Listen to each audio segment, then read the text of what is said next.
Good morning, student. Today we'll see what is mean by virus. These are very minute compared to other microorganisms. These are so small that they can only be seen under an electron microscope. They can multiply only on other living organisms. Their presence can be felt by their effect on the organism. Such viruses which are present on plant are called plant virus. Those present in animals are called animal virus, and those present on bacteria are called bacteriophage. Virus जो है वो बहुत ही minute, उनका size बहुत छोटा होता है। उनको देखने के लिए हमें इलेक्ट्रॉन माइक्रोस्कोप लगता है, और जब ये वायरस एंटर होता है किसी लिविंग ऑर्गेनिज्म के अंदर, तब वो क्या होता है, ग्रो होना स्टार्ट होता है, मल्टीप्लाई होना स्टार्ट होता है। और जब इसका असर बॉडी पे दिखने लगता है तभी हमें पता चलता है कि हमारी बॉडी में वायरस आ गया है। इस तरह से जो वायरस प्लांट पे रहते हैं उनको हम प्लांट वायरस बोलते हैं, जो एनिमल में मिलते हैं उनको हम एनिमल वायरस बोलते हैं, और जो बैक्टीरिया पे रहते हैं उनको बैक्टीरियोफेज बोला जाता है। Bacteriophage virus is present in Ganga water. Bacteriophage नाम का जो वायरस है या बैक्टीरियोफेज वायरस जो होता है वो गंगा वाटर में दिखता है। It is not certain if they are living or non-living, because outside a living organism they are as inactive as a non-living thing. इनके बारे में अभी भी एक कंट्रोवर्सी है कि whether this virus are living और नॉन लिविंग, क्योंकि जब ये बाहर रहते हैं तब वो कैसे रहते हैं, नॉन इनएक्टिव रहते हैं, और जब वो किसी लिविंग ऑर्गेनिज्म के अंदर एंटर हो जाते हैं तब वो क्या होते हैं, एक्टिव होते हैं। इसलिए साइंटिस्ट को भी ये क्या है, उन्होंने बोला है कि ये एक ब्रिज है between living and non living, और लिंक भी बोला है between living and non living, क्योंकि ये नॉन लिविंग होते हैं जब outside the body of living organism, and as soon as they enter the body of living organism they grow and multiply fast. ये इनके बारे में एक मतलब अजीब ही चीज़ है जो हम बोल सकते हैं। Some disease as cold, fever, flu, eye disease, conjunctivitis are disease which spread very fast. और ये वायरल जो डिजीज़ होते हैं वो बहुत जल्दी क्या होते हैं, स्प्रेड होते हैं। जैसे कि कोल्ड है, फीवर है, फ्लू है, आई डिजीज़ है, ये सारे क्या होते हैं, बहुत जल्दी स्प्रेड होते हैं। Apart from these, rabies, polio, measles, AIDS are some more viral disease found in man. मतलब जिसको बुखार आया है उसके पास, आपको बोलते हैं कि उसके पास मत जाओ, उसको बुखार आया है, क्योंकि वो वायरल है।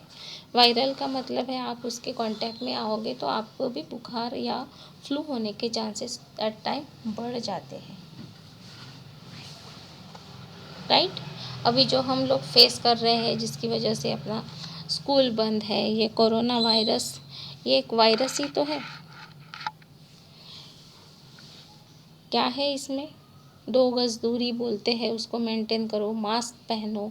इसकी वजह से क्या होगा, वो वायरस हमारी बॉडी में एंटर नहीं होगा, और जो जिसको भी गलती से कोरोना हो गया है तो उसको भी क्या करते हैं, उनको अलग रखते हैं ताकि उनकी कांटेक्ट में ना जाए। जो भी उनकी कांटेक्ट में आया उसको भी वो डिजीज़ होने के चांसेस बढ़ जाते हैं। Virus cause disease in other animal and plants also. ये वायरस जो है ये क्या करता है, प्लांट और एनिमल दोनों के इसमें डिजीज़ मतलब बीमारी ला सकता है। You must have known from newspaper, radio, television about HIV and AIDS. Newspaper से या रेडियो या टेलीविज़न के माध्यम से आपको HIV और एड्स के बारे में पता चला होगा। There is no known cure for this disease, but with proper precaution we can be safe from this disease. ये डिजीज़ ऐसा है कि इसके लिए अभी तक कोई दवाई नहीं निकली है, बट यदि हम प्रॉपर प्रिकॉशन लेते हैं तो हम इससे बच सकते हैं। कौन सा डिजीज़ है? HIV and AIDS. इसी तरह से अब बोल सकते हैं कि कोरोना, ये भी कैसा है? इसके लिए भी कोई अभी तक वैक्सीन नहीं बनी है। There is no known cure, कोई मेडिसिन नहीं है, बट हम प्रॉपर प्रिकॉशन ले तो हम इस डिजीज़ से बचते हैं।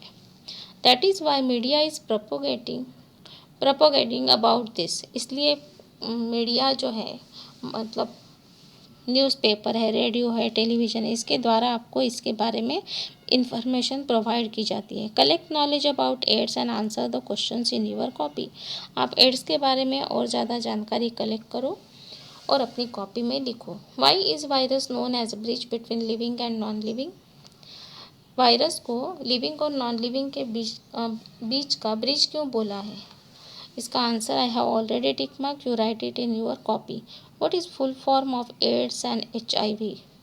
एड्स का फुल फॉर्म है acquired immune deficiency syndrome, acquired immune deficiency syndrome. और HIV का फुल फॉर्म है human immuno deficiency virus, human immuno deficiency virus. This is full form of AIDS and HIV. Now, attack of microorganism and our fight against them. We have seen that around us in our water, soil and food product, there are many disease causing microorganisms which through contaminated water, food, air, disease, blood and through carrier medium enter our body. हमारे आसपास water, soil या food product में बहुत सारे disease causing micro organisms होते हैं, और यदि हम ऐसा कंटामिनेटेड वाटर जिसमें माइक्रोब्स है, फूड है, कंटामिनेटेड फूड है, या ऐसी हवा में सांस लेते हैं जहाँ पे ये माइक्रोब्स है, तो हमें उस बीमारी होने के या हम बीमार पड़ने के चांसेस बढ़ जाते हैं। It is because of our body's resistance power to fight against this germ. But हम बीमार नहीं पड़ते, but we don't fall ill, always fall ill. हमेशा हम बीमार नहीं पड़ते, कभी कभार हो जाता है, बट हम हमेशा बीमार नहीं पड़ते, क्योंकि हमारी बॉडी का जो रेजिस्टेंस पावर है, मतलब इस जर्म्स के अगेंस्ट फाइट खेलने की क्षमता, वो हमारी यदि ज़्यादा है तो हम बार बार बीमार नहीं होंगे। First of all, the mucus of our skin, nose, throat, ear and hair of our nose etc. tries to stop this microorganism. Mucus of our skin, हमारे स्किन का म्यूकस, आप देखोगे तो आपके नाक के अंदर है ना, ऐसे क्या बोलेंगे, ऐसे स्किन कैसी होती है, नाक के अंदर वाली बोल रही हूँ, जिसके ऊपर हेयर्स भी होते हैं और वो सॉफ्ट होती है स्किन। तो ये जो या फिर नाक में जो म्यूकस रहता है वो क्या करता है, जो भी कोई जर्म्स आता है तो वो वहीं पे क्या होता है, चिपक के अड़ जाता है। फिर हम नाक साफ़ करते हैं तो उसके साथ वो रिमूव हो जाता है। इसी तरह से हमारे गले में, फिर आँख में यदि कुछ आ जाता है कचरा, तो अपने आप आँख से पानी आता है और वो क्या होता है, रिमूव हो जाता है कचरा। तो अपने नाक के hair of our nose, then tears, throat, nose, skin, ये क्या है, ये फाइट खेलते हैं अगेंस्ट दिस जर्म, उसको अंदर बॉडी के अंदर आने नहीं देते। They try to stop this micro organisms.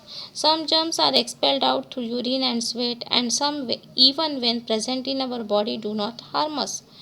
कुछ कुछ जो जर्म्स होते हैं वो यूरिन के द्वारा या पसीना आता है तो उसके द्वारा रिमूव हो जाते हैं बॉडी से, बट कुछ कुछ हमारी बॉडी पे प्रेजेंट रहते हैं जो कि हमें हमारे लिए हार्मफुल नहीं होते।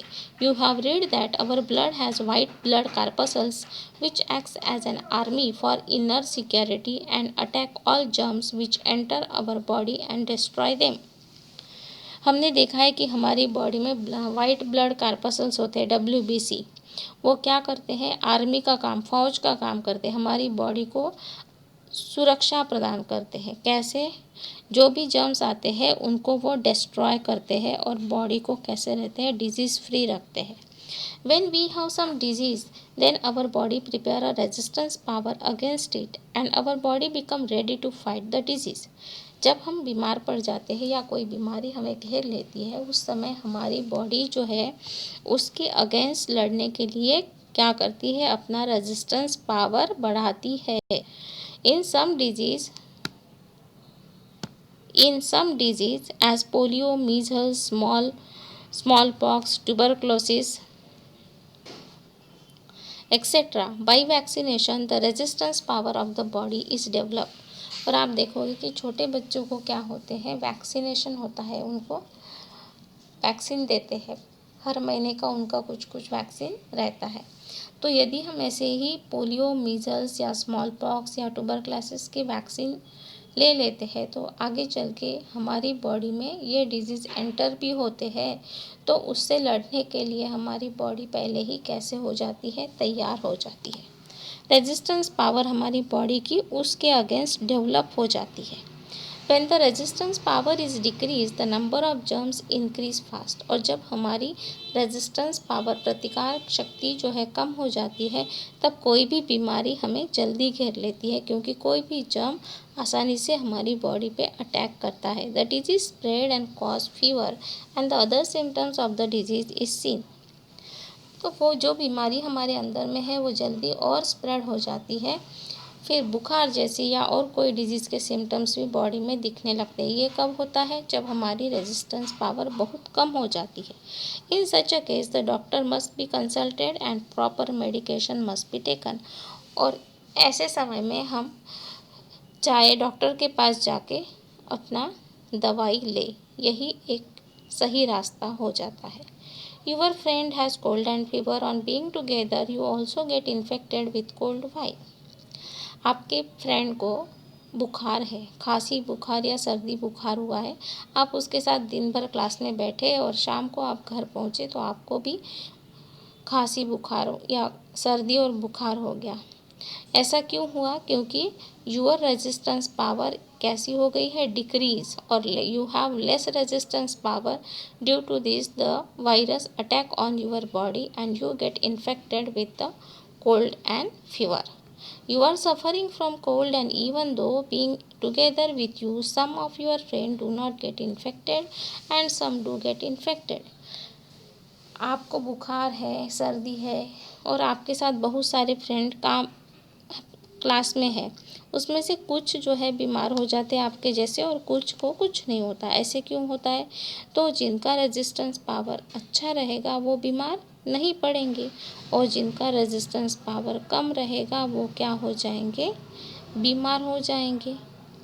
राइट। तो हम लिख सकते हैं it is because of our resistance power to fight against the germ. क्या होता है कि हमारे बॉडी में यदि रेजिस्टेंस पावर अच्छा है तो हमें क्या होते हैं, कोई बीमारी आसानी से नहीं होती है। But when the resistance power is decrease the number of germs increase fast, the disease spread. और क्या होता है फिर आपके इसमें वो सिम्टम्स देखने को मिलते हैं। बट कुछ जो फ्रेंड है उनको कुछ बीमारी नहीं हुई या वो इन्फेक्टेड नहीं हुए, क्यों, क्योंकि due to their strong resistance power. Name a disease which has no cure but taking precaution disease can be avoided. ऐसा कौन सा डिजीज़ है जिसके लिए अभी भी मेडिसिन नहीं निकला है बट उसका प्रिकॉशन लेके ही हम उससे बच सकते हैं। पहले तो आप कोरोना लिख देना, कोरोना के लिए अभी तक कोई वैक्सीन नहीं आई है। और दूसरा है एड्स। Why are virus called strange compare to other living organism. इसका आंसर हमने पहले ही लिख दिया है, answer 1, don't write it again. Why virus is known as bridge between living and non-living organisms? Same answer is here, don't write it again. Now we have completed this chapter. Try to write the answers of this question in your science copy and read the chapter honestly. Thank you.